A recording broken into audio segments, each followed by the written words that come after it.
Ah yes, Contra, a game franchise that spanned across more than 24 platforms in the past 26 years, a series that builds reputation through being incredibly difficult with intense enemies and beginner's traps. It should go without saying that you haven't played Contra without experiencing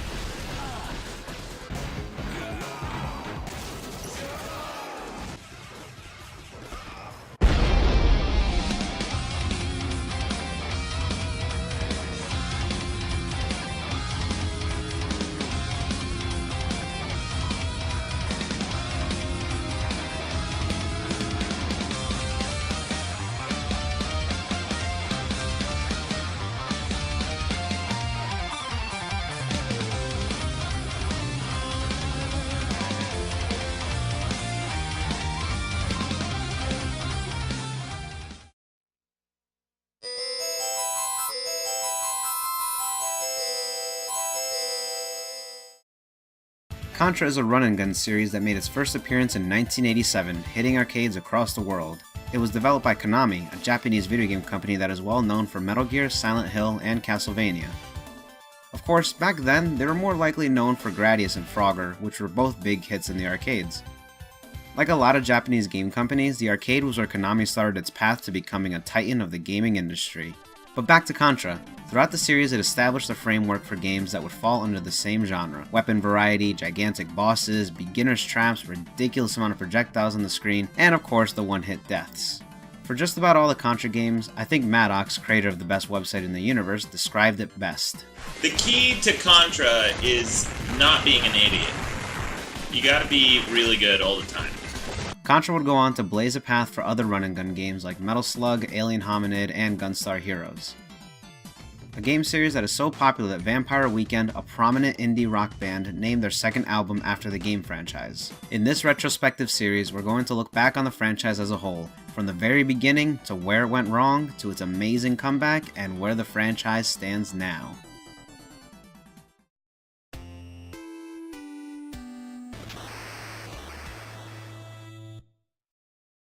No better place to start this than with the first game. Contra was a big hit in the 80s, especially on the Nintendo Entertainment System, or NES. It was actually first developed for arcade machines in 1987, and the NES port would not hit shelves for about a year. With Contra being released around this time, it felt right at home in the world of movies. First Blood was released in 1982, Terminator in 84, Commando in 85, Predator in 87, and Die Hard in 88. It's needless to say that the 80s generation was all about action films, as well as terrible music and shitty clothes. What better time for a genre-defining action game? Although you can look at this from a different angle and think it wasn't quite fitting at all, that angle being video games. Most arcade games were single-screen games that usually revolve around getting a high score, while Contra was more about cooperative gameplay and completing the game itself. The only title around the time that it can be compared to was Ikari Warriors. But who gives a shit about that game? Regarding NES, just about all of the notable games at the time were mostly about going on these big adventures, strategizing fights while being part of some whimsical fantasy world, platforming across abstract stages, while Contra was mostly about blowing everything away and shooting anything that moved. Still, while being an odd one out in video games, Contra was a massive success that would start an iconic legacy. As well as a manly legacy. Most games back then usually had faceless heroes or vehicles as the protagonist, and when it was a specific character, they were usually very cartoony or friendly looking. Contra was one of the first games where the heroes were portrayed with a more human figure and serious tone. Sometimes real models were used for the artwork, despite being cliché in regards to manliness. In fact, most old images of the protagonists were ripped right from shots of actors such as Schwarzenegger and Stallone in their films. The game was originally for arcades, but most people first experienced the game on NES. It's one of the first games that come to mind when anyone even mentions the console itself. It's probably because the NES version was actually much better, which is a big surprise. Usually when an arcade game was ported to a console, the console port would be underwhelming for various reasons. It wouldn't be until the 7th generation that we started receiving arcade-perfect ports. Contra on NES was a whole different story though. The only thing that clearly wasn't on par with the arcade version was the graphics.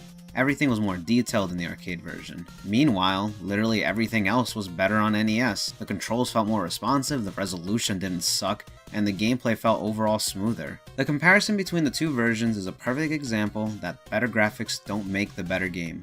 For the sake of relevance, I will be focusing on the NES version. While Contra was a game that left its footprint in history, the game is actually quite on the short side. It's entirely linear and can actually be completed in less than 20 minutes. Unlike the original Super Mario games, beating Contra in a small amount of time was due to pure skill. It had nothing to do with secret passages or manipulating the game. Still, the quality of Contra was not in its length, but the gameplay itself. It also had plenty of replay value for its time. After beating the game, the best thing to do was see if you can do it again, but even better. Or try the secret hard difficulty. The same can pretty much be said about the rest of the series as well. Perhaps that's why I think a game can be excusable if it's short. If the gameplay is fantastic and there's plenty of replay value, I think it's fine if the main campaign falls on the short side. Something else that made Contra special was that, while it was mostly about gunning down anything that stood in your way, the challenge wasn't just in taking out the bad guys, but also paying attention to where you were and doing your best to see enemy placements as well as projectiles in order to successfully avoid them. Otherwise, you're bound to die quickly and the game is over before you know it. There wasn't much of a story to Contra either. Like most games at this time, it barely told you anything and mostly focused on the gameplay. An alien army known as Red Falcon is out to take over the world, or something like that, and it's up to you, Bill Reiser and Lance Bean, or Mad Dog and Viper, to stop them at all costs. That's pretty much it, I guess. A reason why a lot of people enjoyed this game as well was the fact that it had simultaneous co-op. That was something you didn't see a lot in video games back then, especially not console titles. Something else that really stood out was the bosses. They're pretty gigantic and well detailed, especially for the NES era, and taking them out was also pretty satisfying. Between some of these stages, there were these base stages in which you were behind the main characters and shot down walls and enemies in pseudo 3D perspective. Honestly, I didn't think these scenarios were very good. Times were tough when you wanted to use this kind of perspective for this era. Regardless, it's simply a blemish on an otherwise fantastic game. Interesting thing about Contra is that the North American, European, and Japanese versions were very much different from each other. Contra on the Famicom in Japan had the same gameplay and stages as the NES version in the United States. It's just some bells and whistles that were removed for the North American version, or NTSC version. In Japan, there were cutscenes between each stage and the environment was a little livelier with animation. Regarding the European version, or PAL, the changes were rather odd. Contra was instead called Probotector. The main characters and some enemies were changed to robots. This was due to Germany's censorship laws. This Probotector alteration would be apparent in all Contra games in the 8 and 16-bit eras for Europe. Contra was also one of the first games to feature the Konami code, in which it grants the player 30 lives for the game. While it originated in Gradius, most people learned the code firsthand from Contra. It is considered the most famous code regarding any video game. It was featured in Wreck-It Ralph,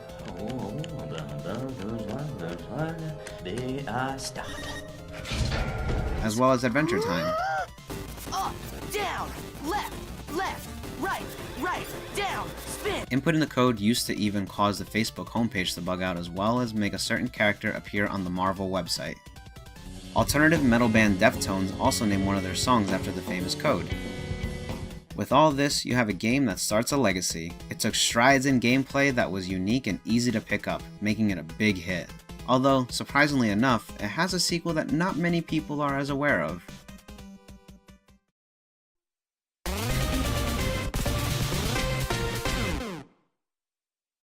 Konami made the rational decision and simply made a sequel, Contra II, except it was called anything but Contra II. For arcades, it was called Super Contra. As for NES, it was called Super C. Super Contra hit the arcades in 1988, while Super C was released on NES and Famicom in early 1990. All in all, not many people are familiar with the game itself. It's much like the first title, no real change in controls or gameplay.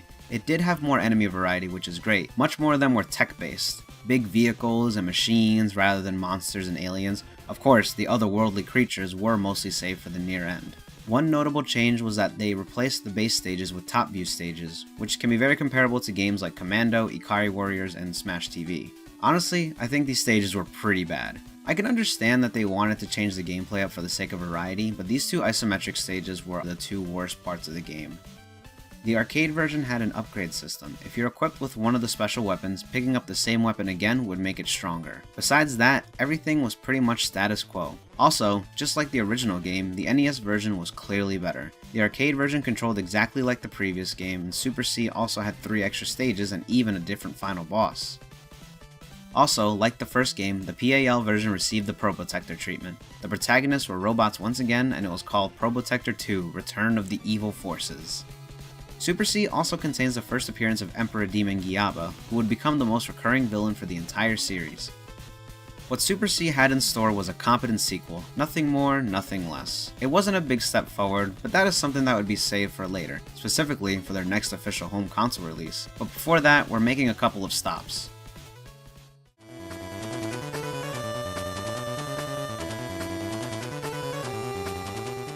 Operation C was a spin-off title made exclusively for the Game Boy in January of 1991. It was the first portable game and was only 1 player. It introduced a new alien army known as Black Viper, which is like Red Falcon, I guess. They're just starting to sound like teams from Legends of the Hidden Temple. Mexican cock. The game itself is nothing remarkable, but for its first Game Boy game, I honestly would have been happy with this as a kid if I were to play it back then. It provides a small slice of how fun and exciting Contra is. For a portable installment back then, that's saying plenty.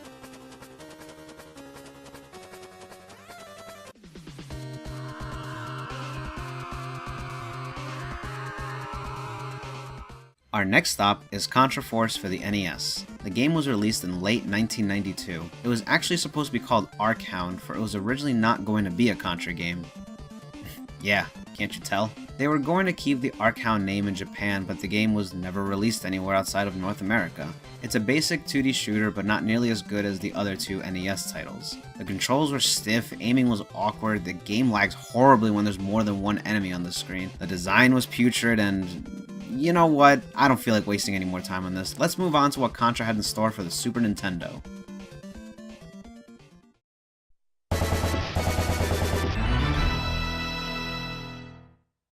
Ah yes, it looks like we reached the one that most of you were probably waiting for. Contra III: The Alien Wars.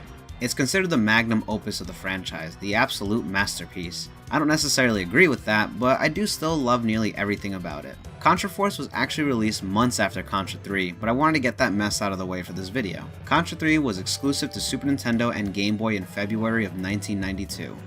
This would mark as the franchise's official departure from arcades. This was the first Contra game for a 16-bit console and was a huge step for the series. And what better way to introduce this big step forward than with a hilarious intro. The game looked significantly better, the gameplay was so much smoother and much faster. Everything felt so much more responsive and precise. Along with that, this game introduced fixed aiming as well as an inventory system. Still, regardless of the many improvements in controls and new elements in gameplay, the game was still hard as shit. There were more enemies on the screen, more projectiles, and there was a much bigger variety of baddies than in the previous installments. I have to admit that this is probably the Contra game I've played the most. I got the game when it was still kinda new. I have a lot of memories of me and my older brother playing it together. I was significantly worse and it would usually be down to him near the end of the game finishing it up on his own. But I always adored playing it. It's something I hold very dear to me, one of the few pieces of nostalgia that I can actually appreciate without clouded judgment, since Contra 3 still holds up to this day. More than I can say about a lot of other childhood memories. You can't escape me! I'll chase you to the ends of the earth! The game was simply incredible for its time and still pretty great now. The developers really took advantage of the Super Nintendo's power, featuring more animated enemies, well-detailed stages, and faster-paced gameplay. A lot which was clearly not possible within the NES's limitations. My one complaint is that Stage 2 and 5 are overhead stages, much like the 2 stages from Super C, but with somewhat better controls. Even so, the stages were not that great. Why did they bring this back? To show off Mode 7? While Contra 3 was mostly new with unique stages and enemies, the last stage was basically Throwback City. It was very similar to the last stage in the first Contra game, and the near end was a marathon of bosses from the earlier titles. Most of them had new twists on how they fight you, and Emperor Demon Giaba had not one, but 2 forms after his original. This would be the first game to really boast beginner's traps. It's like the designers love pissing the players off. I mean, come on, there's no way you can react to some of these traps rationally on your first run. There was also the Game Boy version of Contra 3. One thing I'll say about this game is that it was much brighter than the Super Nintendo version, literally. It obviously wasn't as good as the SNES version, but it was definitely playable, and you can tell they tried really hard in having the Game Boy port offer the same kind of Contra experience as previous games. Each region had changes once again. In Japan, there was a 30 lives code as well as unlimited continues. I don't get it, were they not able to handle the ball-tearing difficulty this game had in store? In Europe, the game was called Super Probotector, and the bunny-eared robots were back to save the world again. Even the stage-complete splash images were changed to include the robots posing in the background. It's no mystery why people cherish the particular title so much. It is easily one of the best games that hit the Super Nintendo and one of the best Contra games in the entire franchise.